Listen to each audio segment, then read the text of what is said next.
না, স্পেনের রাজধানী কিন্তু বার্সেলোনা নয়। স্পেনের রাজধানী মাদ্রিদ। তবে রাজধানীর চেয়ে কোনো অংশে কম নয় এই বার্সেলোনা, যা ইতিহাস বয়ে নিয়ে বেড়াচ্ছে হাজার বছরের। আমার ভিডিওতে আমি বলবো বার্সেলোনার ইতিহাস আর ঘুরে দেখাবো স্পেনের এই বিখ্যাত শহর Barcelona. Are you ready for it?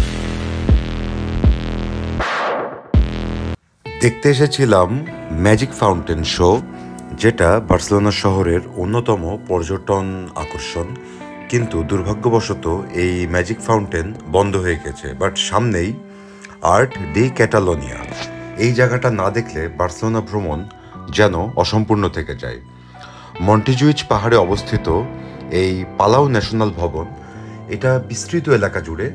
তো আপনি এটা সামনে দিয়ে হেঁটে হেঁটে যাওয়ার সময় আপনি রাস্তার বামে ডানে অসংখ্য দারুণ স্থাপত্য নিদর্শন দেখতে পাবেন। এই মুহূর্তে আপনি দেখতে পাচ্ছেন যে এই বিল্ডিংটি, এটি পালাউ ন্যাশনাল ভবন।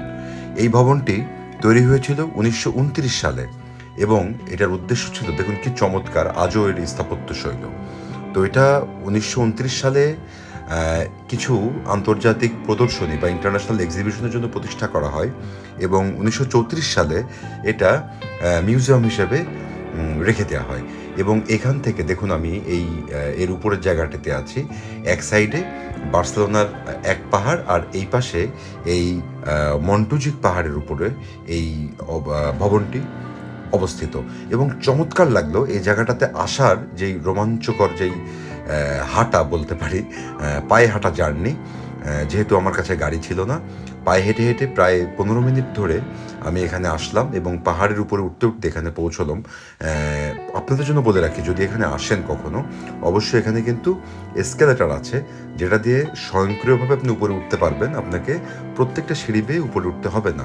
আর এই যে 4টি স্তম্ভ, এই স্তম্ভের ইতিহাস নিয়ে পরে আসছি। প্রথমে চলুন ঘুরে দেখি এই যে লাইটের যে নিদর্শন, যেন মাটি থেকে আকাশ পর্যন্ত পৌঁছে যাচ্ছে এই বার্সেলোনার ইতিহাস।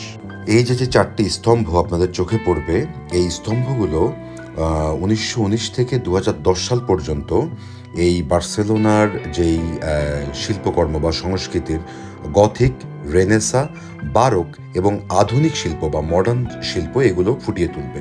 তো এই জায়গাটি ঘুরে দেখতে দেখতে খিদা লেগে গেল, চলে আসলাম একটি হালাল শপে এবং এখানে এসে একজন বাঙালি ভাইয়ের সাথে দেখা হয়ে গেল। দারুণ খাবার দাবার। তো সঙ্গে থাকুন, সম্পূর্ণ ভিডিও দেখতে অবশ্যই চ্যানেলটি সাবস্ক্রাইব করতে ভুলবেন না।